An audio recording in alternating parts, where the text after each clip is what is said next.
Sige, tingnan ko ngayon sa'yo. May ano siya. Itupi mo maayos. Ah, 2 jacket, 3 jacket, halos jacket. Yung damit. Yung sa'yo. Ito yung susuotin mo, Crystal. Yung binigay, yung pantalon. Nasa yung pantalon? O yung binigay ko sa'yo, yung kahapon. Nasaan? Yan. Okay, Crystal. Ilak mo na yan. So, yan. Ready na po tayo.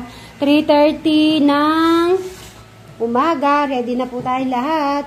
Para hindi po kami malate sa aming flight. Siyempre, baka traffic po eh.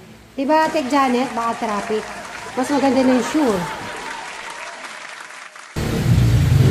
Uli ng bago. Naninig bago. Eh kasi, first time ako nakita ng Kyotex. Naninibago si Brian. Ay, si Brian. Yung bago tutis ng paa mo. Wala? Heat burn. At, gupitan mo konti sa baba. Konti-konti lang. Na-heat burn Ganyan lang hanggang dito. Na-heat burn yung paa mo. Kaya nga pinaputi ko na Crystal eh. Tapos puti pa, na-heat burn ka na nga. Puti pa sunod mo. Bagay naman, tignan mo naman. Sige, Brian. Para ma-practice ka. Ito pa rin, bilis naman. Oo, ano pumunta kami ng ano. Ba't tayo nangingitin pag sinusunod eh? Oo. Dumi kasi tineras na puti. Kaya hindi ka talaga maputi. Kita-kita yung skin mo. Hindi pa nga nakikita mo. Sige, Brian. Buti di ako nangingitin. Kaya yung konti lang sa baba. Malapit ka na, Ate Nene, mag-ikot na. Sabi ko dyan, kapatid mo.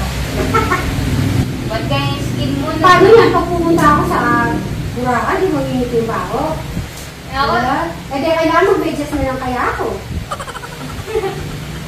Buti pa ako, oh. Hindi nangingitin. Galing pa sa Kasi hindi ka lumalabas. malabas ako.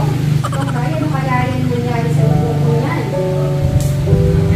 May lakas Crystal, isip mo nga sa likod. Please, ilungin mo yung gupitin niya. ang galan. Dito, walang lalabas sa school na ano. Wala nga akong payo eh. Laging sila. Hirang nila. Right, ang layo mo, buti. Nakapag ganyan, yung hinawakan mo siya, tapos tinitilo mo pantay. Madali lumang ito. Magbalot na ako.